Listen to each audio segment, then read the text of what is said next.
나를 건지셨도다. 우리가 아는 대로 이 링컨 대통령, 링컨이라는 사람은 살아오면서 많은 실패를 겪었던 사람입니다. 그는 대통령이 나서고 남북전쟁을 비롯하여 얼마나 많은 어려움을 겪었습니까? 그럴 때마다 그는 시편 34편 4절 말씀을 붙들고 하나님 앞에 기도하며 모든 어려움을 극복할 수 있었습니다.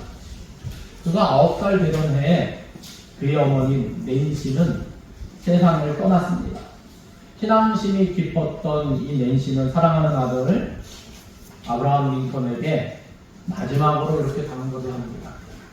내 사랑하는 아들아, 나는 내가 부자가 되는 것보다도 위인이 되는 것보다도 성경 읽기를 즐기는 사람이 되기를 바란다. 사랑하는 아들아, 부디 매일 성경을 읽도록 하여라.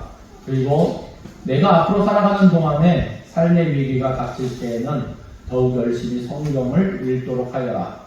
이것이 내가 너에게 마지막으로 부탁하는 말이다. 링컨은 학교 교육을 받지 못한 그런 인물입니다. 그러나 그는 어머니의 유언에 따라서 어렸을 때부터 성경을 부지런히 읽은 것으로, 성경을 통해 글자를 깨우친 것으로 우리가 알고 있습니다. 하나님의 말씀은 그의 삶 속에서 살아 역사하면서 그를 붙들어 주셨고, 그래서 그는 역사적으로 위대한 인물로 사람들 머릿속에 기억되고 있습니다. 사랑하는 성도 여러분, 우리는 우리 앞에 어떤 일이 기다리고 있는지 모릅니다. 그러나 성경은 우리에게 말씀하십니다. 우리는 떡으로 사는 존재가 아니라 하나님의 입으로 나오는 모든 말씀으로 사는 하나님의 자녀라는 사실입니다. 따라서 말씀이 우리 발의 등이요 우리 길의 빛이 되어서 우리의 걸음을 지키시며 인도하실 것입니다. 하나님의 말씀이 우리 삶 속에 살아 역사하시면 우리의 삶을 승리로 인도해 주시는 것입니다. 오늘 예수님의 말씀을 통해서 우리 모두 날마다 매 순간 하나님의 말씀인 성경을 더욱 사랑하며, 더욱 가까이 하며, 더욱 깊이 묵상하며, 그리고 말씀에 절대적으로 순종함으로 하나님 아버지를 기쁘시게 해드릴 수 있는 우리 모두가 되기를 바랍니다. 그런 마음으로 함께 하나님의 말씀을 나누고자 합니다. 첫째는 성경에는 절대성이 있습니다. 오늘 말씀 17절에 보니까 내가 율법에는 선지자를 폐하러 온 줄로 생각하지 말라. 폐하러 온 것이 아니요 완전하게 하려 함이로다 말씀하고 있습니다. 우리는 성경을 신약과 구약으로 크게 나눕니다. 어떤 분들은 명칭 갖고도 고민을 합니다. 어떻게 구약이 먼저 가야지 신약이 먼저 오냐고. 우리 성경 얘기할 때 신약, 구약 이렇게 얘기합니다. 그런데 구약, 신약 해야 되지 않냐고 그렇게 주장하시는 분들도 있습니다. 근데 상관없습니다. 그렇게 부르고 싶으면 구약, 신약이라고 부르면 되고 신약, 구약이라고 부르고 싶으면 신약, 구약이라고 부르면 됩니다. 구원받는데 별로 상관이 없는 문제니까 원하는 대로 부르면 됩니다. 이 구약의 첫머리에 나오는 5권의 책, 유대인들은 우리가 성경을 이렇게 구약, 신약으로 나누듯이 구약을 율법과 선지자로 크게 나누었습니다. 그래서 구약 첫머리에 나오는 5권의 책, 창세기, 출애굽기, 레위기, 민수기, 신명기는 율법이라고 불렀습니다. 그리고 그 외 나머지 책은 선지자라고 불렀습니다. 따라서 율법과 선지자라는 책은 요즘의 구약 성경, 그러니까 그 당시에는 성경 전체를 가리키는 말입니다.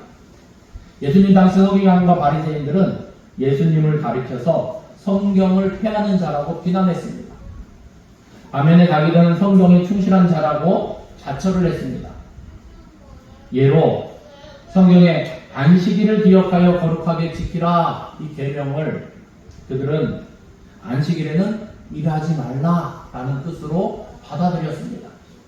그들은 그 계명을 철저히 지킨답시고 안식일에는 짐도 들지 못하게 하였습니다. 그러면 짐에 대한 정의가 무엇인가? 또 어느 정도 범위를 짐으로 모아야 되는가? 그들은 이 문제를 놓고 오랜 기간 토의를 했습니다. 그래서 합의된 사항을 유전으로 남겼습니다. 그들은 안식일에 무화과 나무 열매 1개 이상의 무게는 짐으로 간주했습니다. 그러니까 무화과 나무 열매 하나, 무화과 나무 열매를 먹어보신 분 계신가요? 네. 드신 분도 계시고 못 먹어보신 분도 계실 것입니다. 우리나라 꽃감이랑 좀 비슷합니다, 맛은. 그러나 당도의 차이는 있습니다. 아주 보잘것없는 가벼운 것입니다. 당연히 그들은 안식일에는 지팡이도 들을 수 없습니다. 발을 절른 절뚝발이는 목발도 들지 못하게 했습니다. 심지어 의적을 달고 있는 사람도 안식일에는 그것을 벗어놓아야만 했습니다. 그것을 들고 있으면 뭐가 된다고요? 짐을 들고 있는 것이 되기 때문입니다. 안식일에는 일하지 말라는 계명을 어기는 셈이 된다고 여겼습니다. 또 여기에 환자가 있습니다. 그러면 안식일에는 치료를 하되 그 병이 더 심해지지 않을 정도로만 치료할 수 있었습니다. 조금이라도 병을 낫게 한다면 그것은 안식일을 범하는 것이라고 생각하였습니다. 그렇기 때문에 그들은 온갖 유전을 만들어서 지키도록 했습니다. 그런데 예수님은 어떻게 하셨습니까? 어느 안식일이었습니다. 예수님은 베다스다 연못가에 38년 동안 병들어 누워있는 사람의 병을 깨끗하게 고쳐주셨습니다. 이 한 가지만 하더라도 그들의 눈으로는 예수님은 안식일에 해서는 안 될 일을 하신 것입니다. 게다가 예수님은 이 병 고쳐준 그 사람에게 이렇게까지 말씀하셨습니다. 일어나 내 자리를 들고 걸어가라. 안식일에 예수님이 병을 낫게 하신 것만 해도 서기관과 바리새인들의 눈으로 보면 이해할 수 없는 일인데 거기에다 그 병자에게 자기 자리를 들고 걸어가라고까지 말씀하시니까 그들은 기가 막혔을 것입니다. 그래서 그들은 예수님을 가리켜 성경을 폐하는 자라고 비난했던 것입니다. 그러나 여러분 생각해 보시기 바랍니다. 실제로 성경 말씀을 폐한 사람이 예수님이십니까? 결코 그렇지 않습니다. 성경을 폐한 사람은 예수님이 아니라 서기관과 바리새인들입니다. 그들은 안식일을 기억하여 거룩하게 지키라는 계명의 참뜻을 알지 못했습니다. 예수님은 이 안식일이 사람을 위한 것이지 사람이 안식일을 위해 있는 것이 아니라는 근본적인 취지를 알고 계셨기에 또 그들은 그것을 망각해버린 것입니다. 서기관과 바리새인들은 그저 자기들의 인간적인 의를 드러내기 위해서 이런저런 잡다한 유전들을 만들어 놓고 그것을 지키기 위해서 피상적으로만 안식일을 지킨 것입니다. 그러나 예수님은 계명의 참뜻, 근본적인 취지를 아시기에 안식일지어도 어떻습니까? 병든 자들에게 자비를 베푸시고 그 병을 고쳐주셨던 것입니다. 예수님은 오늘 말씀에서 분명하게 말씀하셨습니다. 내가 율법이나 선지자를 폐하러 온 줄로 생각하지 말라. 폐하러 온 것이 아니오 완전하게 하려 함이로다. 예수님은 율법이나 선지자에 있는 그 어느 한 말씀이라도 결코 폐하지 않으셨습니다. 어떻게 보면 예수님은 성경 말씀에 절대적으로 순종하셨습니다. 그리하심으로써 예수님은 성경 말씀을 더욱 완전하게 하셨습니다. 사실 예수님 삶 자체가 성경 말씀 그대로였습니다. 예수님은 이 바리새인과 서기관들이 생각하는 율법, 창세기 3장 15절 말씀대로 여자의 후손으로 오셨습니다. 그리고 선지자 이사야가 기록된 성경 말씀대로 처녀의 몸에서, 이 동정녀의 몸에서 태어나셨습니다. 또 미가 선지자가 기록한 성경 말씀대로 예수님은 유다 베들레헴에서 탄생하셨습니다. 예수님은 성경 말씀대로 고난을 받으시고 또 성경 말씀대로 죽음을 당하셨습니다. 성경대로 예수님은 죽은 자 가운데서 사흘 만에 부활하셨습니다. 예수님은 성경대로 하늘에 올라가셨고 하나님 우편에 앉으셨습니다. 처음부터 끝까지 예수님은 성경에 절대적으로 순종하시고 그의 순종적인 삶을 통해서 성경 말씀을 완전하게 하신 것입니다. 예수님이 광야에서 마귀의 시험을 받으셨을 때를 생각해 보시기 바랍니다. 예수님은 하나님의 아들이십니다. 천지 만물을 창조하신 창조주 되십니다. 예수님은 말씀 자체이십니다. 예수님은 얼마든지 예수님 자신의 말씀으로, 새로운 말씀으로 이 마귀의 시험을 물리치실 수 있으셨습니다. 그러나 예수님은 세 번 다 신명기에 있는 성경 말씀으로 마귀의 시험을 물리치셨던 것입니다. 이 한 가지만 보더라도 예수님은 그만큼 성경 말씀을 절대적인 것으로 보셨습니다. 사랑하는 성도 여러분, 우리는 서기관과 바리새인들처럼 우리 자신의 의를 내세우기 위해서 성경 말씀을 약화시키는 자들이 아닙니다. 우리는 예수님의 제자로서 성경 말씀의 권위 앞에 절대적으로 순종하는 자들입니다. 그래서 우리는 우리 삶 속에서 하나님의 약속하신 말씀대로 그대로 이루어지며 완전하게 되는 것을 보면서 기뻐하며 감사하는 것입니다. 그러므로 말씀대로 살아가는 우리는 정말 축복된 자들임을 믿으시기 바랍니다. 둘째로 성경에는 영원성이 있습니다. 18절 말씀 여러분이 읽어주시겠습니다. 시작!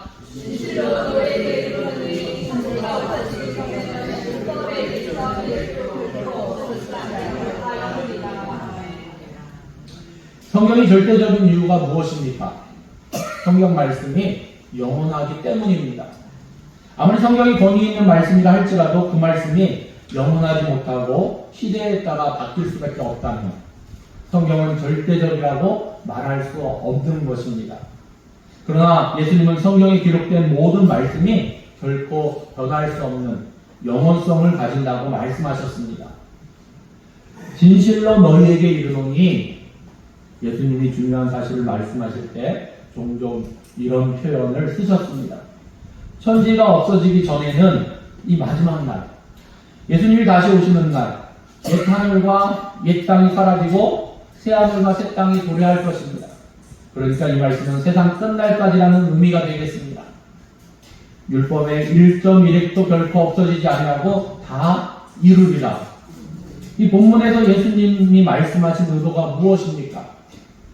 성경에 기록된 말씀 중 단어 하나, 문자 하나 말할 것 없이 그 글자를 형성하는 가장 기본적인 요소인 한정, 한 획까지도 변함이 없이 다 이루어진다는 것을 말씀하신 것입니다. 다시 말해서 예수님은 성경 말씀의 영원성에 대해서 말씀하신 것입니다. 예로 마태복음 22장에 나온 말씀입니다. 그 당시 사두개인들은 부활을 믿지 않았습니다. 그들은 성경 가운데서 율법만, 그러니까 율법이 5권의 책이라고 말씀드렸죠. 율법만 하나님의 말씀으로 인정했습니다. 그리고 그 외의 성경인 선지자는 하나님의 말씀으로서의 절대성을 인정하지 않았습니다. 그들이 부활을 믿지 않았던 주된 이유는 모세가 율법에 말할 때 이 부활에 대해서 가르치지 않았다는 점 때문이었습니다. 어느 날 사두개인들이 예수님께 와서 이렇게 말합니다. 선생님이여, 모세가 말하기를 사람이 만일 아들이 없어 죽으면 그 동생이 그 아내에게 장가들어 형을 위하여 상속자를 세우라고 했습니다. 그러면서 그들은 예수님에게 한 가지 예를 들어서 예수님에게 물었습니다. 우리 중에 7형제가 있었습니다. 마귀가 장가들었다가 상속자가 없어 죽었습니다. 그래서 그 동생이 형수를 취했습니다. 그런데 그도 상속자가 없어 죽었습니다. 그렇게 하기를 7째까지 계속했습니다. 그러다가 그 여자도 죽었습니다. 그렇다면 부활이 있다고 가정한다면 그 여자는 누구의 아내가 되겠습니까? 그들은 자기의 말로 예수님을 공경에 빠뜨리고자 그러한 질문을 던진 것입니다. 그러나 예수님은 조금도 주저하지 않고 이렇게 대답하셨습니다. 너희가 성경도 하나님의 능력도 알지 못하는 거로 오해하였도다. 부활 때에는 장가도 아니가고 시집도 아니가고 하늘에 있는 천사들과 같으리라. 그러면서 예수님은 율법에 속한 출애굽기 3장에 있는 말씀을 가지고 그들에게 대답하셨습니다. 이 모세의 가시떨기 나무에 관한 글이 나오는 말씀입니다. 하나님이 너희에게 말씀하신 바 나는 아브라함의 하나님이요 이삭의 하나님이요 야곱의 하나님이로라 하신 것을 읽어보지 못하였느냐? 하나님은 죽은 자의 하나님이 아니요 살아있는 자의 하나님이십니다. 이 말씀 가운데 예수님이 부활의 근거로 제시한 것은 무엇입니까? 이미 오래전에 아브라함과 이삭과 야곱은 다 어떻게 되었습니까? 죽었습니다. 그럼에도 불구하고 하나님은 자신을 가리켜 나는 아브라함의 하나님이었고 이삭의 하나님이었고 야곱의 하나님이었느니라 과거형을 써서 말씀하지 않으셨다는 것입니다. 나는 아브라함의 하나님이요 이삭의 하나님이요 야곱의 하나님이로다 현재형을 써서 하나님 여전히 그들의 하나님이 되심을 말씀하고 계십니다. 그러니까 아브라함과 이삭과 야곱은 지금도 살아있다는 사실을 모세도 증거하고 있음을 예수님은 율법에 기록된 말씀을 통해서 이 부활이 없다는 이들에게, 이 사두개인들에게 보여주고 계신 것입니다. 사랑하는 성도 여러분, 아브라함과 이삭과 야곱은 모세보다 수백 년 이전의 사람들입니다. 그리고 모세는 예수님보다 약 1400년 전에 앞선 사람입니다. 그럼에도 불구하고 하나님의 말씀인 성경은 시대를 초월해서 영원 불변한 진리의 말씀으로 남아있음을 예수님은 보여주셨습니다. 세상 사람들은 성경을 가리켜서 수천 년 전에 기록된 하나의 고전처럼 취급합니다. 그러나 우리는 다릅니다. 우리는 예수님의 제자입니다. 하나님의 자녀입니다. 우리에게는 성경 말씀이 절대적이고 영원한 불변 진리입니다. 따라서 하나님의 말씀인 성경은 지금도 살아 우리 삶 속에서 역사하며 우리 길의 빛이요 우리 발의 등이 되어서 우리의 발걸음을 의의 길로 승리의 길로 인도해 주십니다. 이 사실을 생각할 때 우리는 행복한 하나님의 사람임을 믿으시기 바랍니다. 셋째로 성경에는 축복성이 있습니다. 안타깝게도 우리 기독교 안에는 수많은 교파들이 있습니다. 그런데 성경과는 다 같은 것은 아닙니다. 우리는 성경을 유일무호한 하나님의 말씀으로 받아들입니다. 그런데 그렇지 않은 기독교인이라고 말하는 그러한 사람들도 있다는 것입니다. 그들은 결코 예수님과 성경과는 다른 셈입니다. 소위 말하는 자유주의 신학에 물든 사람들은 아니 그렇지 않더라도 이 성경 말씀을 그대로 받아들이지 못하는 경우들이 있습니다. 특별히 성경 속에 기록된 초자연적인 기적과 이상을 받아들이지 못합니다. 그들은 이성적으로 재해석을 합니다. 때로는 성경도 자기 마음대로 수정하기도 합니다. 그들은 말로는 자신들은 예수님의 제자라고 주장할지 모르지만 실제로 서기관과 바리새인들의 제자들처럼 행하고 가르치고 있는 것입니다. 그러므로 그 사람들의 결과는 어떻겠습니까?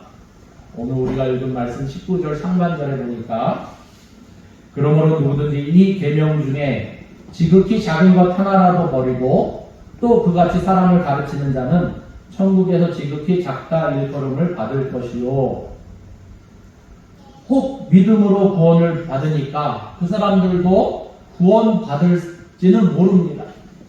그러나 하늘나라에서는 지극히 작은 자란 일컬음을 받을 수밖에 없을 것이라고 말씀하고 계십니다. 그러나 우리는 어떻습니까? 우리는 예수님의 제자로서 하나님의 자녀로서 하나님의 말씀에 절대적으로 순종하는 사람들입니다. 성경의 권위에 무릎을 꿇는 사람들입니다. 따라서 우리는 어떻게 됩니까? 19절 하반절 말씀입니다. 누구든지 이를 행하며 가르치는 자는 천국에서 크다 일컬음을 받으리라. 우리는 하나님이 엘리 제사장에게 하신 말씀을 잘 기억합니다. 여호와가 말하노니 나를 존중히 여기는 자를 내가 존중히 여기고 나를 멸시하는 자를 내가 경멸하리라.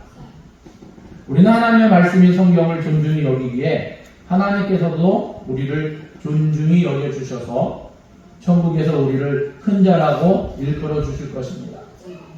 그러나 분명한 것은 하나님의 말씀은 내가 취사 선택할 수 있는 것이 아니라 절대적인 삶의 기준으로 받아들여야 한다는 것입니다. 그러므로 오늘 하나님의 말씀이 내 삶의 절대적인 기준으로 자리 잡고 있는가 돌아볼 수 있는 그러한 시간 되기를 바랍니다. 하루는 세 분의 목사님이 한 자리에 모였습니다. 그들은 각자가 섬기고 있는 교회를 부흥시키기 위해서 우선 교회 이름부터 바꿀 필요가 있다는 사실에 동의했습니다. 성경에서 하나님은 아브라함이라고 이름을 바꿔주셨고, 사례를 사라라고 새 이름을 주셨고, 야곱을 이스라엘이라는 새 이름을 주셨다는 사실을 예로 들었습니다. 그래서 그들은 하나님께 교회 부흥을 위해서 교회 이름을 좀 바꿔주시도록 간절한 청을 올렸습니다. 하나님은 그들의 청을 들으시고 사도 베드로를 그들에게 보내시며 진상을 알아보라고 명하셨습니다. 베드로는 세 분의 목사님을 만나서 면담한 후에 이 우선 목사님들이 설교하는 말씀을 살펴보았습니다. 말씀을 살펴본 후에 말씀에는 별 문제가 없는 것으로 판단되었습니다. 따라서 교회가 부흥되지 않는 이유는 설교에 문제가 있는 것이 아니라 교인들에게 문제가 있는 것 같습니다. 교인들이 설교를 들을 때 어떤 반응을 보입니까? 하고 이 세 분 목사님들에게 물었습니다. 첫째 목사님은 대답합니다.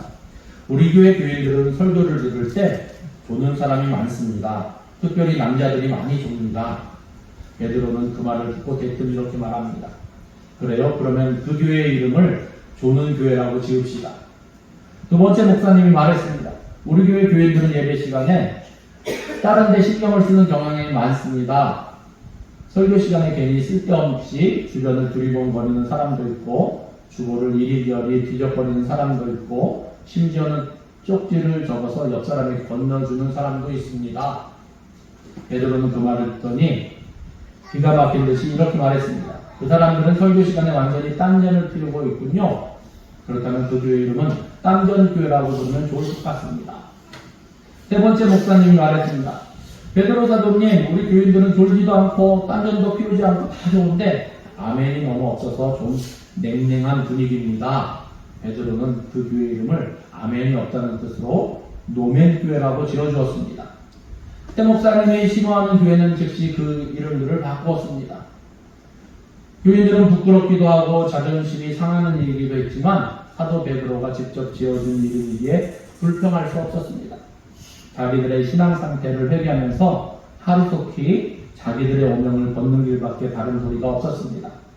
그래서 그들은 자신들의 신앙생활을 바르게 한 결과 얼마 가지 않아 조능교회는 말씀을 잘 듣는 교회로 주변에 알려지게 되었고, 딴전교회는 영과 진리로 예배드리는 교회로 세상 사람들에게 알려지게 되었고, 또 노멘교회는 아멘교회로 알려지게 되었다는 이 우스개 이야기가 있습니다. 여러분, 우리 교회 이름은 무엇입니까? 대답이 없네요? 우리 교회 이름은 무엇입니까? 예, 우리 교회 이름은 대명교회입니다. 선포하는 교회, 증언하는 교회입니다. 무엇을 우리가 선포하겠습니까? 우리의 의지로, 우리의 노력으로, 우리의 힘으로 선포하는 교회입니까? 아닙니다. 우리 교회는 하나님의 말씀으로 선포하는 교회, 증언하는 교회입니다. 그러므로 우리 모두 하나님의 말씀에 이 성경을 더욱 사랑하고 더욱 가까이 하며 더욱 깊이 묵상하고 절대적으로 순종하며 그대로 선포하고 그대로 증언함으로 천국에서 큰 자라 일컬어지는 축복을 받을 수 있는 저와 여러분 되시기를 예수님의 이름으로 축원합니다. 기도하시겠습니다. 하나님 감사합니다. 하나님, 우리가 말씀대로 그대로 사는, 그대로 순종하는 하나님의 자녀들 되길 원합니다. 그럴 때 우리 삶 속에서 그 말씀이 살아서 역사하고 그대로 되는 축복이 임할 줄 믿습니다. 하나님께서 약속하신 하나님 그대로 되는 말씀의 능력이, 하나님 그 약속이 성취되는 그러한 응답받는 그러한 역사를 체험하며 또한 하나님 앞에 서고자 합니다. 하나님, 우리 교회 이름대로 하나님의 말씀을 그대로 선포하고 그대로 증언하고 내가 만난 예수님, 나와 함께 하시는 예수님을 자랑하며 하나님 앞에 더 가까이 나가고 하나님의 말씀을 깊이 묵상하며 말씀 가운데 하나님을 기쁘시게 해드릴 수 있는 우리 대명교회 모든 하나님의 사람들 될 수 있도록 하나님 다스려 주시옵소서. 그러므로 우리가 말씀으로 무장함으로 이 말씀 가운데 하나님께서 오늘 우리에게 증거해 주신 더 말씀을 완성하고자 하신다는 말씀과 같이 우리도 하나님의 말씀을, 예수님의 말씀을 우리가 그대로 순종함으로 더 완성시키며 진실로 그 말씀이 우리 삶 속에서 우리 길에 비치고 우리 발등에 등이 되어서 우리를 의의 길로, 승리의 길로 인도하여 주실 줄 믿습니다. 하나님, 우리가 말씀 따라 특별히 그 말씀을 깊이 묵상하고 행할 수 있도록 우리를 다스려 주시옵소서. 모든 것을 주님께 의뢰드리며 예수님의 이름으로 기도드립니다. 아멘.